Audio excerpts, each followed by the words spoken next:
What? Gulat na gulat kong tanong sa kaibigan kong si Mark. You heard it. Sagot nito sa akin. Napamura naman ako sa sarili at hindi mapakali sa nakakalakad. Hindi ako makapaniwala na magagawa ng Reyes na yon ang bagay na yon. Inalam mo ba kung anong totoong nangyari sa Reyes na yon? Tanong ko kay Mark. Yeah, pero wala pang ibinibigay sa akin na informasyon. How about Mrs. Reyes and my sister? Tanong ko. Biglang sumakit ang ulo ko sa mga nalaman. Alam ko naman na kahit hindi ito tunay na ama ng kapatid ko, alam kong masasaktan at masasaktan pa rin ito sa mga nangyari. Ayun, walang ginawa kundi umiyak. Inaalalayan ko na lang sila. Wala naman tayong magagawa sa mga nangyari. Wika nito sa akin. Narinig ko pa ang buntong hininga nito sa kabilang linya. Hindi ko rin mapigilan ang mapabuntong hininga ng marahas. Ikaw na mulang bahala sa kanila, dude. Uuwi na kami next week. Wika ko rito. Okay, no problem. Napabuga naman ako ng hangin nang biglang marinig ang boses ng asawa ko. May problema ba, Han? Biglang tanong nito. Kasalukuyang kaming nasa kwarto at magpapahinga na sana nang biglang tumawag sa akin ang kaibigan ko at ibalita ang tungkol sa Reyes na yun.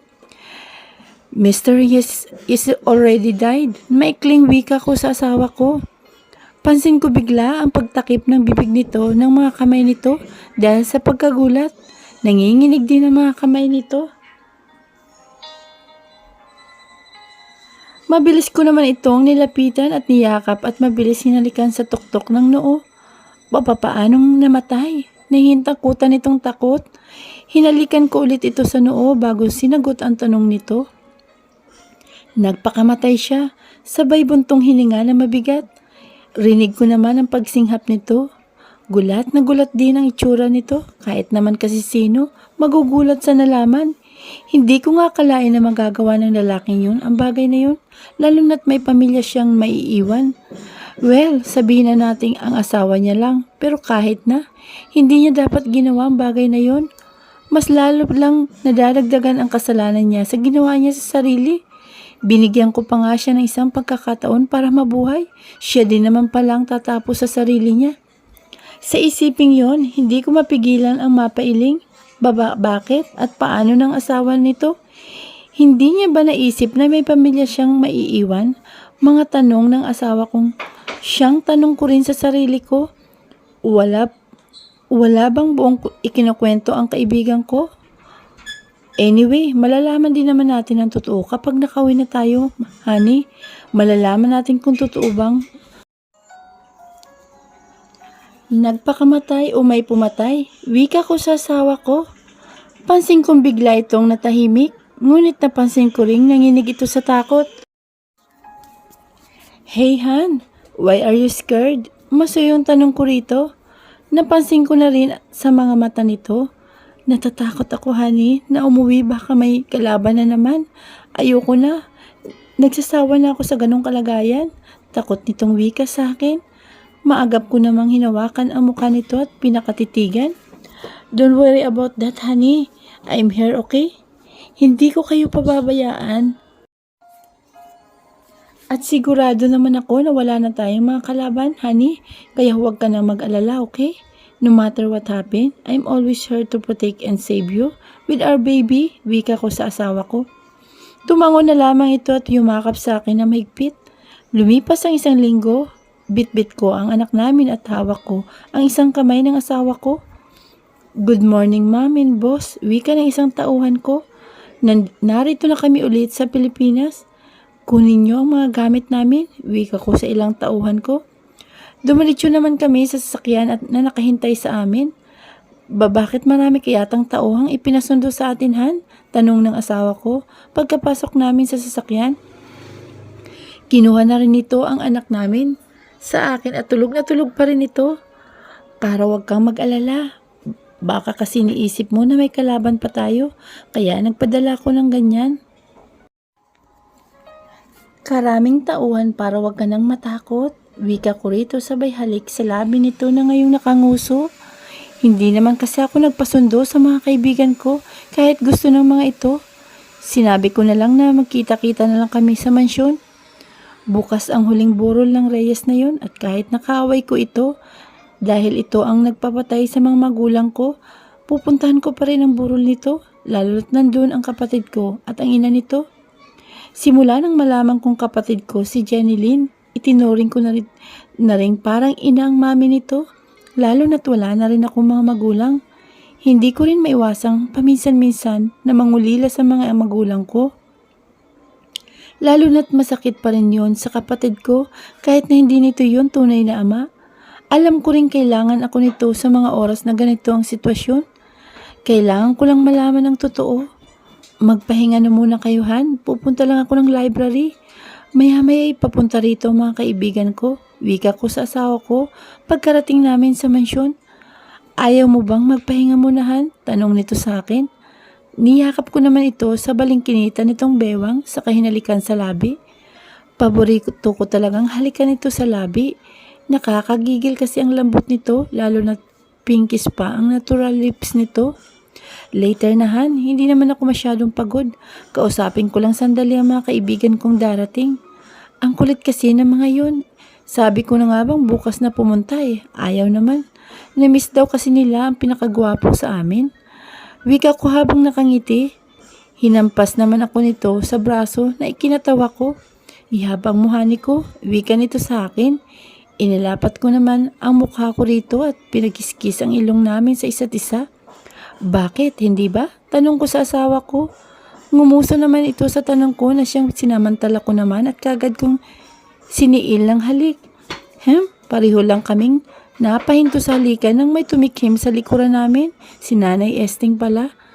Nako, mukhang nakulangan pa rin ang bakasyon sa Paris Pagbibiro nito sa amin. Pansin ko naman ang pamumula ng pisngi ng asawa ko. Hanggang sa nagpaalam na muna ako, sabay halik ulit sa labi nito. Natatawa naman akong lumayo at pulang-pula ng mukha nito. Nahiya pa ka pa kay Nanay Esting Pambihira talaga ang asawa ko. Kaya mahal na mahal ko Minuto ang lumipas hanggang sa bumukas ang pintuan ng library ko. Hey dude, isa-isang nagsibatian ng mga ito sa akin. Mukhang mga masayang itsura ng mga ito. Well, baka bumalik na naman ang mga ito sa pambababae. Simula kasi nang magkaroon na naman ako noon ng problema na wala saglit ang pambababae ng mga ito. At ito ang nagustuhan ko sa mga kaibigan kong ito. Handa nilang iwan ang makapagpapaligaya sa kanila. Huwag lang mapabayaan ang pagiging magkakaibigan namin. Pero pansin kong bumalik na ang mga ito sa pagiging womanizer. Bigla ko tuloy nilingon ang kaibigan kong si Mark na ibang-iba yata ang itsura ngayon. Lihim akong napangisi. Kumusta dude? Mukhang naging gyera ang bakasyon Tanong ni Vince. Narinig ko naman ang tawanan ng mga ito. Kalokohan na naman kasi ang meaning ng sinasabi nito. Oo nga, mukha kang namayat dude. Masyado bang naging layon sa gabi si Mrs.? Wika naman ni Vince na sinabayan ng mga ito ng halakhak. O baka si Dude ang naging vampira at aswang kay Mrs. Natatawa namang wika ni Kit. Humagahalpak tuloy ng tawa sina Dance at Beans na sa sinasabi nito. Samantalang ang kaibigan ko si Mark, pangiting-ngiti lang. Mukha yatang hindi ito sumasabay sa kalokohan Umiling-iling lamang ako sa mga ito habang nakangiti. Mga seraulo talaga kayo. Ako naman ang ginigisa nyo, wika ko. Sobrang saya nyo Siguro walang gabing hindi kayo nagpapakalunod sa kuweba Wika ko pa na sinamahan din ng kalukuhan. Pansin ko ang pagkunot ng noo ng mga ito. Anong kuweba? Maang na tanong ni Vince. Nanlaki tuloy ang mga mata ko sa tanong nito. Seriously? Mga womanizer pero hindi alam ang kuweba? Sa isipin yon, hindi ko napigilang mapalingon kay Mark at tiningnan din ito kung katulad din ba ito sa reaksyon ng tatlo. Ngunit hindi, dahil halatang nagpipigil ito, mapahagalpak. Kaya naman sa biglaan naming titigan, sabay kaming napahagalpak ng tawa nito. Halos maluha-luha kami sa tawa. Samantalang ang tatlo, inis na inis ang mga mukha.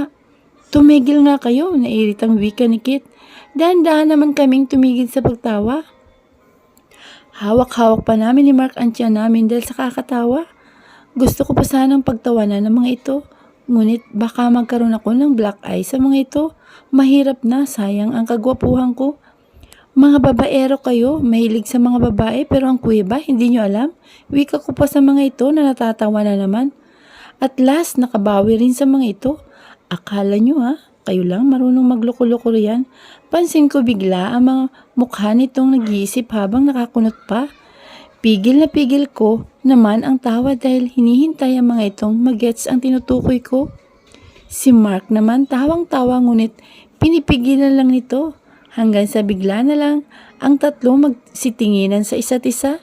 Pagkatapos tumingin sa amin ni Mark na magkatabi lang, sabay-sabay pa kaming napahagalpak ng tawa hanggang sa magsalita si Kit na hawak-hawak pa rin ito ang tiyan sa kakatawa. Grabe ka, dude. Hindi namin akalain na kahit matagal ka nang nagretiro sa pagiging babaero, may nalalaman ka palang ganyan. Kuweba talaga, dude. Natatawang wika nito. See? Kahit sila mamatay sa kakatawa, naiiling naman akong napangiti na habang pinagmamasdan ng mga itong humuhupa na sa kakatawa. Alam na natin kung sino sa ating apat ang pinaka-mastermind sa pagiging womanizer. Nangingiting wika ni Dance. Hindi naman ako makapagsalita at apat lang ang tinutukoy nito. Maaring hindi ako kasali. Binata pa lang, retired na ako sa pagiging babaero eh. Pansin ko biglang tinginan ng tatlo kay Mark. Nakatabi ko lang. Paktay na, magigisa pa yata ang isang ito. Sa isip-isip ko, alam na alam ang kuweba eh. Wika naman ni Kit. Nagtawanan naman ang tatlo habang si Mark matalim na ang tingin sa mga ito. Napapangiti lang ako na ewan, ngunit kagad din nagseryoso. Dati yon, hindi na ngayon. Rinig kong wika nito. Seryosong seryoso talagang boses Kasi may Jen na eh. Panunokso naman ni Vince. Ingat ka, katabi mo lang ang kapatid niya. Nag-iisa pa naman yun na kapatid. Tiyak prinsesa nila yun. Dugtong pang parinig ni Vince sa akin. Natatawa naman ang mga ito, maliban kay Mark. Napapangiti naman akong lumingon sa kaibigan ko. What? Supladong wika nito sa akin. Natawa tuloy ang tatlo sa amin. Uy dude, bakit mo ginaganyan ang kapatid mo? Ang kapatid ang nililigawan mo? Sige ka, baka di ka makapasa. Pang-asar na wika ni Vince dito. Lumawak naman ang ngiti ko dahil sa pilyong iniisip ko. Gwapo natin ngayon, best friend Ibang-iba yata ang itsura mo ngayon Ganyan bang lakas tama mo sa little sister ko? Pang-asar ko rito. Para pang bakla ang gupit natin Nakakalokong pang-inis ko pa rito. Narinig ko naman ang hagalpakan ng tatlo. Namula naman ang mukha ni Mark. Hindi ko alam kung sa inis o sa hiya. Seryoso ka dyan? Hindi nga. Wika nito na naging dahilan ng hagalpakan namin. Nick, susuntukin kita dyan. Naiinis nitong wika sa akin. Itinaas ko naman ang dalawa kong kamay bilang pagsuko. Ngunit tumatawa pa rin ako kasama ang tatlo. Chill, binibiro lang Natatawa pa rin wika ko. Napansin ko naman ang pagsimangot ito at paghimas sa sariling buhok. Gusto ko pa sanang tumawa, ngunit nagpigil ako at baka masuntok na ako nito. Mabilis pa naman itong mapikon. Tipong mahilig mang asar pero pag siya nang inasar, maiinis ka agad. Hanggang sa tumigil na rin ang tatlo sa kakatawa. Nang pumasok si Nanay Esting dala ang pagkain. Hanggang sa mapag-usapan na namin ang tungkol kay Mr. Reyes. So, alam mo na ang totoong nangyari? Tanong ko kay Mark. Nagpakamatay ito pagkatapos malaman na hindi niya pala tunay na anak si Jenny Lynn. Wika nito na ikinagulat ko. You mean, hindi ko na natapos ang sasabihin ko nang unahan na ako nito? Nalaman kong sinabi ng mami ni Jen ang katotohanan kay Mr. Reyes at kinabukasan nga nun. Patay nang nakita ang lalaki sa kulungan nito. Pero bago nangyari ang bagay na yun, nalaman kong pumunta pa ang ama ng asawa mo ron. Nalaman kong humingi raw ang Reyes na yun ng tawa dito. Wika pa ni Mark. Hindi naman ako nakaimik sa mga nalaman. Siguro nasaktan nga ito ng sobra dahil ang inakalang anak nito ay hindi naman pala niya tunay na anak. At siguro nasaktan din ito ng sobra dahil hindi nito akalain na pagtataksilan siya ng asawa. Well, tulad ng sinabi nito noon sa akin, hindi niya sinasadya ang mga nangyari. Kumbaga isang pagkakamali lang yun. Iniisip ko rin ang daddy ko. Alam kong hindi rin ito gugustuhin na lokohin ang mami ko. Iba talaga ang nangyayari kapag dala ng kalasingan. Kaya nga itinigil ko na ang paglalasing eh. Dahil baka maging mukha ng asawa ko ang mga babaeng nasa loob ng bar. Mahirap na, magsisi sa huli. Ilang sandaling katahimikan, pupunta ka ba ron? Tanong ni Kit. Bumuntong hininga na muna ako bago sumagot. Yeah, maikling wika ko. Hinihintay ka nga ng kapatid mo, wika naman ni Mark. Tumango-tango ako rito hanggang sa maging lukarit na naman si Vince. Gustong gusto talaga nitong asarin si Mark. Ikaw dude, hindi ka ba hinihintay ni baby Jen? Hindi ka ba niya hinahanap? Pang-asar na naman nito. Pansin ko pa ang mga itong nakangiti. Ngiting ng asar. Che, stop calling her baby. Inis na wika ni Mark.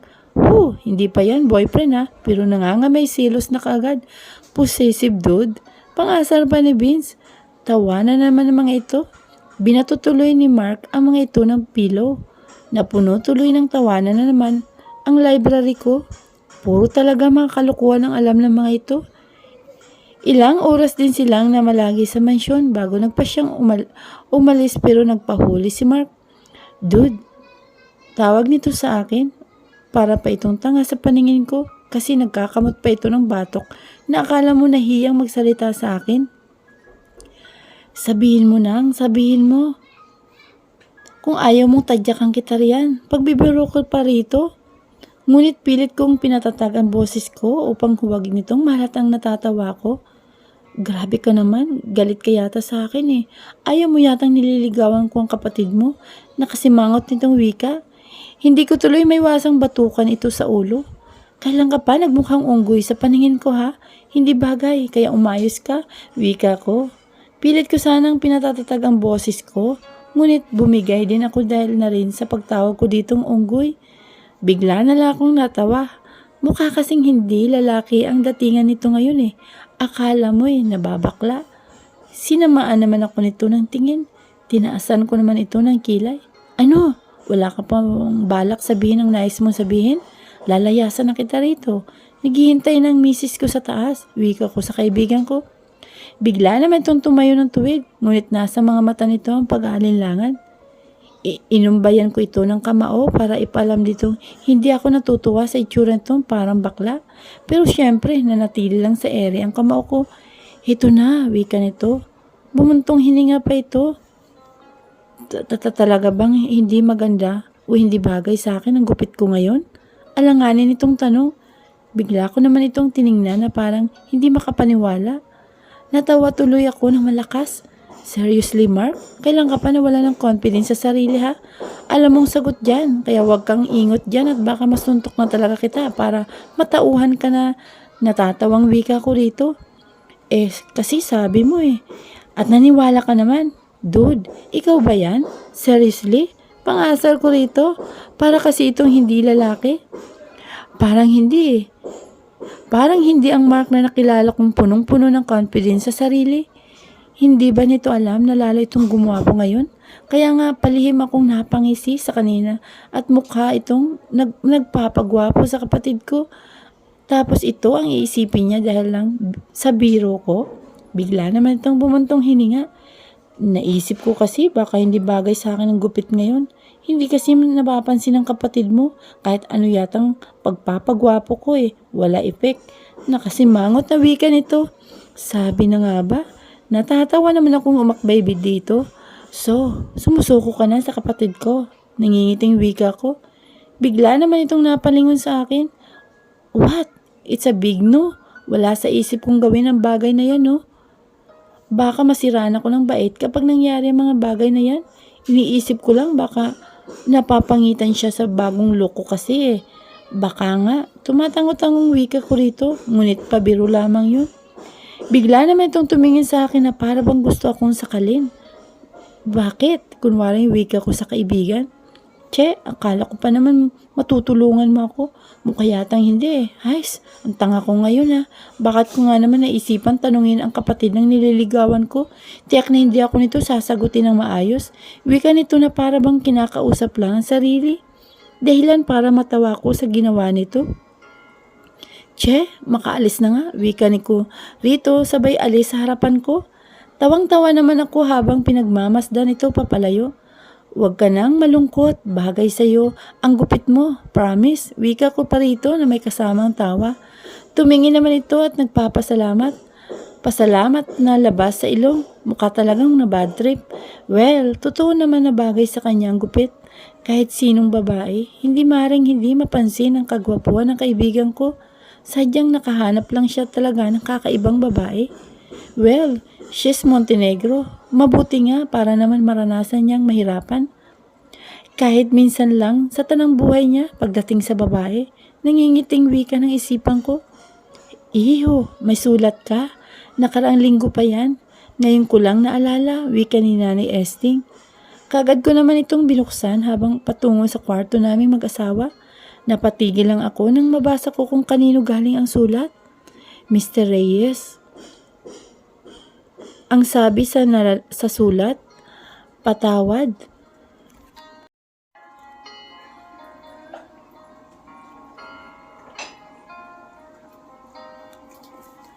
Patawad. Patawarin mo sana ako sa lahat ng nagawa kong kasalanan sa mga magulang mo at sa inyong mag-asawa. Ikaw nang bahala sa kapatid mo at sana ikaw na rin ang bahala sa naiwan kong asawa. Sana ituring mo siyang tunay na ina. Tutal, mami siya ng kapatid mo. Masakit man at nakakagulat ang nalaman ko, hindi ko siya anak.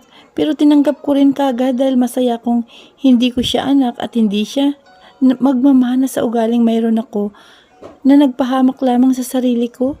Masaya ako na isa siyang Montenegro dahil alam kong mabuting tao ang ama niya. I am sorry dahil sa inggit na umiiral sa akin noon at ngayon hindi na ako nakapag-isip ng mabuti. Sinisisi ko ang sarili ko ngayon dahil kung hindi ko sana pinili ang mga bagay na masama para sa mga magulang mo, sana hindi nangyari sa asawa ko ang makipagtalik sa iba, ngunit hindi ko siya masisisi. Kasalanan ko ang lahat, subalit masaya pa rin ako at nagkaroon siya ng anak na galing sa mabuting tao. Hindi katulad ko, I'm not deserving for my wife anymore. Hindi ko pinagsisisihan na itinuring kong tunay na anak ang kapatid mo. Kaya pala ibang-iba ang ugali niya dahil nagmana siya sa asawa ko at ama niyo. Hindi ako deserving para sa kanilang mag-ina. Kahit nagalit ka sa akin, alam kong hindi mo sila pababayaan. Kahit nasa kabila ng lahat kong nalaman, kahit na hindi ko tunay na anak ang kapatid mo, hindi pa rin nagbago ang desisyon kong ibigay sa kanya ang lahat kong kayamanan. Sa kanya ko ipinamana ang lahat. Minahal ko siya bilang isang tunay na anak. Walang nagbago sa kabila ng nalaman ko. Huwag mo sana silang pabayaan. Alam kong hindi na tayo magkikita pang muli, kaya sa sulat ko na lang sinabi ang nais kong iparating sa'yo. Wala na akong karapatan pang mabuhay. Patawad sa lahat-lahat. Hindi ko napigilan ang mapabuga ng marahas dahil sa sulat na ito. Iwan ko ba? Sa lahat ng ginawa niya sa amin, nakaramdam pa rin ako ng awa para dito. Ramdam ko ang pagsisisi nito. Alam kong may mabuti itong puso, ngunit dahil sa inggit na umiiral dito, natabunan yon. Nagsisi nga, ngunit kinitil naman ang sariling buhay. Mabigat akong napabuntong hininga bago tuluyang pumasok sa loob ng kwarto namin. Napangiti pa ako pagkakita sa nakalihis na night dress ng maganda kong asawa. Halatang nakatulog na ito. Gabi na kasi ng mga oras na yun at dahil na rin siguro sa pagod sa biyahe kaya mabilis itong nakatulog.